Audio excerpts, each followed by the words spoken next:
let's talk spinal health. In the anatomy of the spine, you might find one particular point, which is from the hips, from the sacrum. Your spine does not essentially go this way, as accentuated as we think it is, but it is rather neutral at the low back.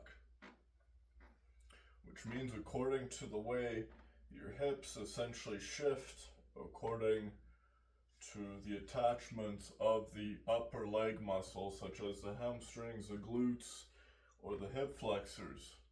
Imagine if we're seated all day, this muscle is going to get super tight.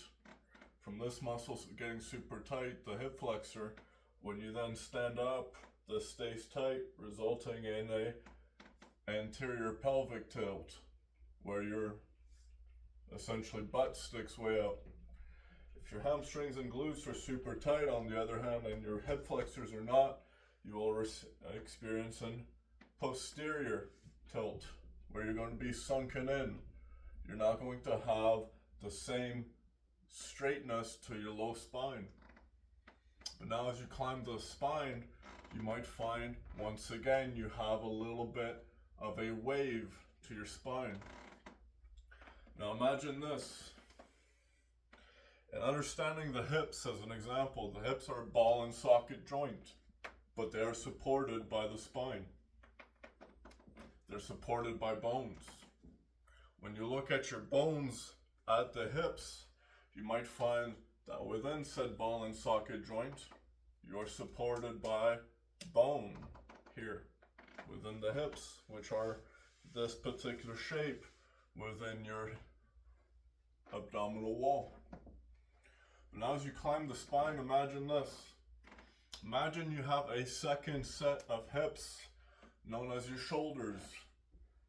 But your shoulders are the only joint in the body that's not supported by other bone. It's only supported by muscle.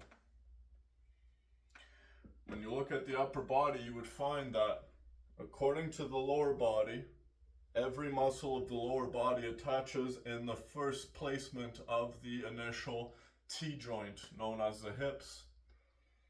From this particular T-joint, you might see that according to the tightness of your hips, you will experience a different movement within your low spine.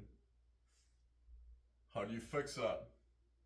If you have, imagine, a tight hip flexor that causes your hips to essentially push your butt backwards, you're going to have to strengthen your hamstrings, or you're going to have to stretch your hip flexors.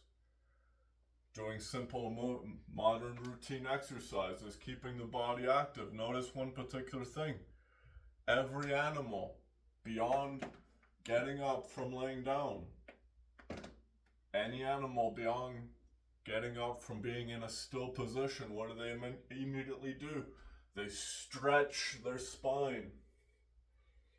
They stretch their spine to feel good again. The stiller you are, the more pain you're going to experience in the rigidity of your tissues. Now let's arise up the spine, where you once again arise to the first T, and then you arise beyond this. You might imagine the hips are supported by bones, your specific spinal cord. Not the spinal cord, but the spine anyways. And at that particular point, you might find one notion. From this being supported by bone, everything attaches within these bones. Every single muscle from here attaches into said low hip bones, into the lower back. From your legs attaches above your hips, but from your shoulders, everything attaches from your hips up into your shoulders in the upper body, resulting in you being able to move your shoulders however you may.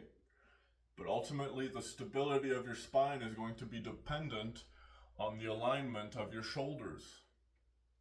If your shoulders sink forward, imagine you do a lot of bench pressing, a lot of forward work, where you're pushing in your tendencies. And in these tendencies, you might find the muscles will bunch and you will essentially start to sink forward, a depressed appearance. How do you fix that? The posterior chain. Imagine now that you have the anterior chain known as the front of your body. You also have the posterior chain, the back of your body. So imagine if you're continuously pushing in your work, over time your shoulders are going to start pulling forward. What does that affect on your low spine? Notice one particular thing. Imagine if I'm extremely anterior tilted and also extremely frontal tilt or anterior tilted as well. And a posterior tilt and a anterior upper body tilt, you might find now that you kind of take on the appearance of being really hunched. Whereas if you switch the opposite way and you anterior tilt, but now you all of a sudden stand really tight in your posterior chain of your back, what does that look like? You're going to be sunk forward and you're going to accentuate a lot of stress on your low back. I would know. I had 3 vertebrae collapse in my spine from this posture. Now ultimately, how do you fix the low back? In order for the low back pain, the upper spinal pain, and the medial spinal pain, you might imagine that pain is as a result of a tissue misfiring. It causes the inflammation. If your specific muscles that attach to the tendons, and from the tendons you arise into the ligaments, and the ligaments arise into the bone, what do you think happens if your tissues get super stiff from lack of mobility, too much rigidity? Well, for one, you're going to lose blood flow within those particular tissues, and the moment you lose blood flow within those particular tissues, you might find you start to experience pain. The onset of pain is a form of necrosis within the body. In order to stimulate and get away from that particular death of tissue resulting in pain, you have to stimulate blood flow back into that particular area. How are you going to do that? You have to create an equilibrium. An equilibrium upon everything that attaches into your spine. Not just your lower body, but your upper body as well. In my time, I have spent over 17 years pursuing developing the body naturally by utilizing real food, different ingredients of real food, which in my own research I can actively put forth different findings that I've had. You might find now, for one, performing a squat, the activation of the low hip joint. The hip joint is responsible for stimulating the body in its growth hormone releasing process.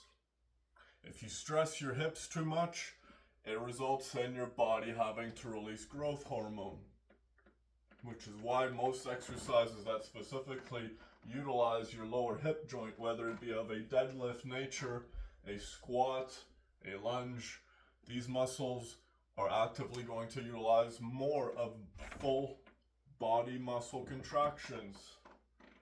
When you're utilizing your hips to perform a movement, you might find that you have to utilize more muscles in order to stabilize the entire body.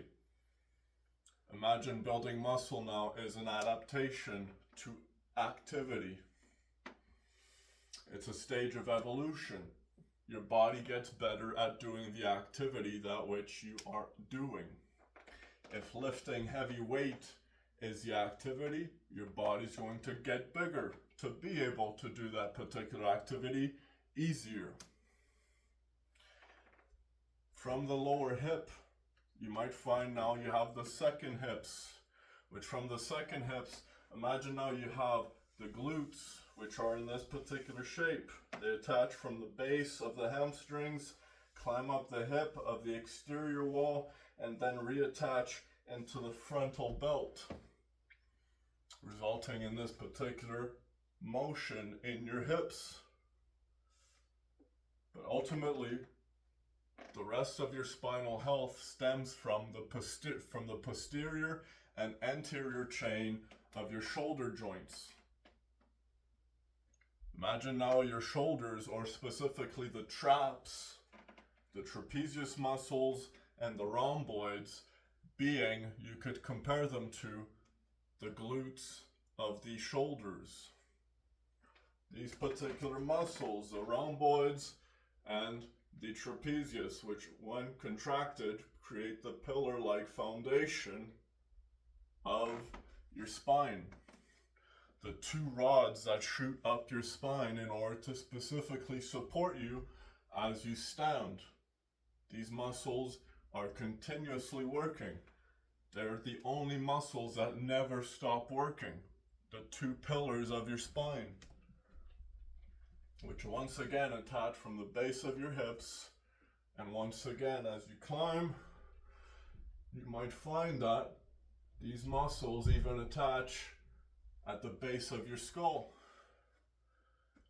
This ultimately leads to you, if you contract these muscles, you stand tall, you stand straight. But if these muscles are too tight and you also have lower body imbalances, ultimately you're going to get so far pulled back. This curve in your spine, in your posterior chain, is not meant to be. Some of us might imagine now when we're performing a deadlift or a specific bent over row, we might imagine that we want to keep our chest up and our low back nice and arched. This is going to destroy your spine over time. You want to crunch your abs and also activate the opposite way as you pull. You might imagine now, according to your stance, you might be too far in your posterior upward tilt. But from here, if you were to simply crunch your abs and then once again begin the pull, you would find the beginning of pulling from your lats, activating more of your back, which the lats will then themselves attach into your shoulder joint. From the shoulder joint, you might imagine the top of the movement, you would arrive to pulling the lats back without necessarily losing the tension in your stomach, in your abdominal wall, the belt if you wish. So how do you fix a low spine? If your problem is in your low back, you're going to have to strengthen either the pillars or the belt. From this belt, imagine you do a lot of different crunches. This is going to cause your spine to essentially take this particular rounding in the spine. If you do a lot of deadlifts, you might imagine now, from repetitive deadlifts, you're going to essentially get pulled in the motion of the deadlift. Your muscles contract, the bones, you might imagine, are as a lever-like system. The bone is a pulley, the bone is a lever, the muscle is a pulley. For every action, an opposite reaction, and this occurs at every particular direction in the body.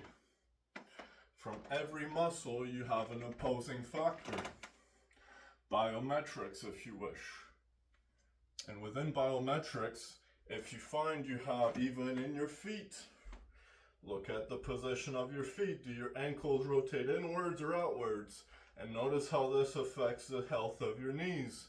And ultimately, this affects and attaches into your hips. And if your hips are not level, according to your feet not being level, you might imagine now the spine experiencing ultimately what we find in multiple sclerosis. Or not multiple sclerosis, pardon me. MS is wrong. Tuberculosis, I believe. One of the two. I don't know what I'm talking about. I'm not a doctor. ultimately, I'm just trying to help people fix their spine by engaging with utilizing the body to return to optimal health.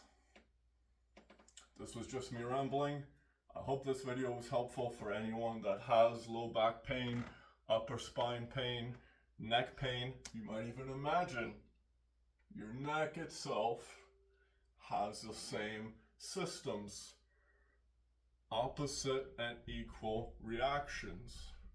If you wish to sustain maximal health, you need to find perfect balance within your body. Thank you.